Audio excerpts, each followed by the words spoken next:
Où cette folie va-t-elle s'arrêter? Cette fraternité est une lumière éthique qui guide de façon assurée. Église et bioéthique, une série proposée par la Conférence des évêques de France.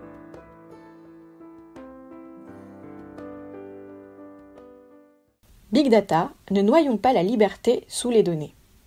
L'utilisation des mégadonnées, ce qu'on appelle les Big Data, comporte des risques importants d'intrusion dans la vie privée. Le bénéficiaire des données ne doit pas être seulement le marché mondial.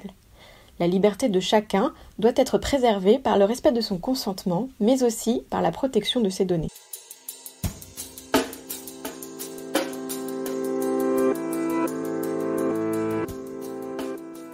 Actuellement, il n'existe pas de cadre spécifique national ou international pour le traitement des données à très grande échelle.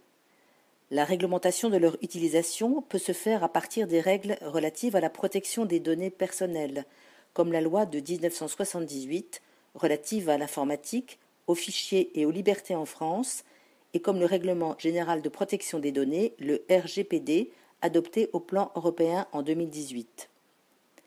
Le rassemblement des données biologiques, résultat d'analyses médicales, d'imagerie médicale, radio, scanner, de comportement, sport, alimentation, d'environnement social, famille, travail, pourrait permettre de mieux prévenir et traiter les maladies et favoriser l'émergence d'une médecine personnalisée, incluant la prévention et le traitement à distance.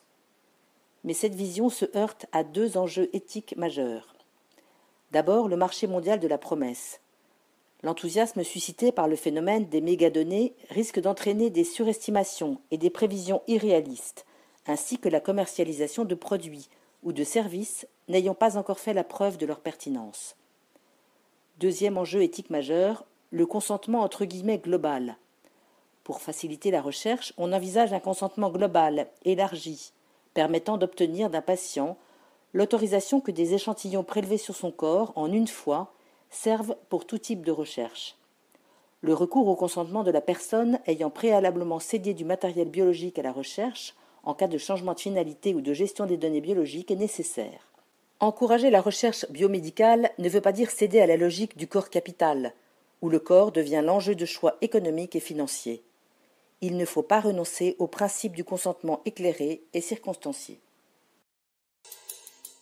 En entrant dans le monde, le Christ dit « Tu n'as voulu ni sacrifice ni offrande, mais tu m'as formé un corps. » L'auteur de la lettre aux Hébreux nous rappelle que le corps que nous recevons, que nous sommes, est un don de Dieu, une bénédiction pour entrer en relation avec les autres et avec le Christ qui conduit au Père.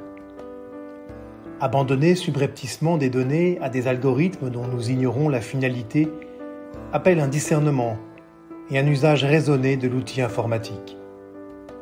Derrière la facilité se dessine un enjeu plus important où nous abdiquons, à notre insu, une part de notre liberté.